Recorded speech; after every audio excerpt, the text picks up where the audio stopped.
پریشانیاں بڑھ جائیں تو خدا کے سامنے رو لیا کریں، بے شک وہ 70 ماؤں سے زیادہ پیار کرنے والا ہے۔ ہر رکاوٹ میں کوئی نہ کوئی بہتری چھپی ہوتی ہے، یہ بات اللہ ہی بہتر جانتا ہے۔ اللہ کو پا کر کبھی کسی نے کچھ نہیں کھویا، اور اللہ کو کھو کر کسی نے کبھی کچھ نہیں پایا۔ نماز کو محبت سمجھ کے ادا کرو گے تو اللہ پاک اگلی نماز کے لیے تمہیں خود کھڑا کر دے گا۔ نماز کے لیے دنیا کو چھوڑ دو، لیکن دنیا کے لیے نماز کو مت چھوڑو۔ لوگوں کی سازشیں آپ کا کچھ نہیں بگاڑ سکتی، قرآن نے بتایا ہے، اور تمہارا رب بہترین چال چلنے والا ہے۔ آئیں ہم سب اپنے گناہوں کی معافی کے لیے اپنے رب کی طرف رجوع کریں، بے شک وہ بڑا مہربان ہے۔ اور پھر وقت آخر ثابت کر ہی دیتا ہے کہ اللہ کے فیصلے ہماری خواہشوں سے بہتر ہیں۔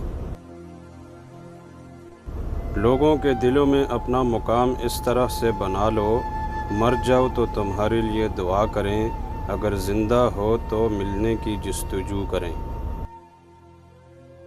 اگر اللہ نے تمہیں ہر نعمت دی ہے تو پھر بھی اپنے رب کو یاد کرنا مت بھولو۔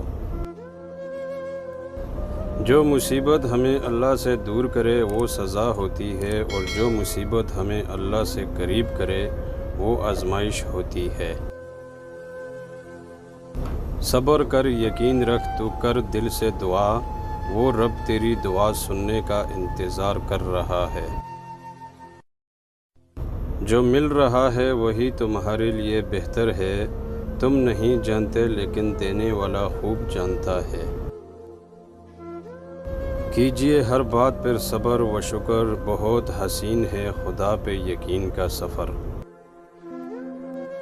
توبہ روح کا غسل ہے، جتنی بار کی جائے روح میں نکھار پیدا ہوتا ہے۔ دل میں صرف رب کے لیے محبت رکھو، دنیا کی محبت غم کے سوا کچھ نہیں دیتی۔ رب سے مانگ کر دیکھو تو صحیح، ایک وہی تو ہے جو حقیقت میں آپ کا منتظر ہے۔ دوسروں کو معاف کرنا سیکھو، اللہ تعالیٰ معاف کرنے والوں کو پسند کرتا ہے۔ اللہ پر ہمیشہ بھروسہ رکھو، کیونکہ اللہ وہ نہیں دیتا جو تمہیں اچھا لگتا ہے، بلکہ وہ دیتا ہے جو آپ کے لیے اچھا ہوتا ہے۔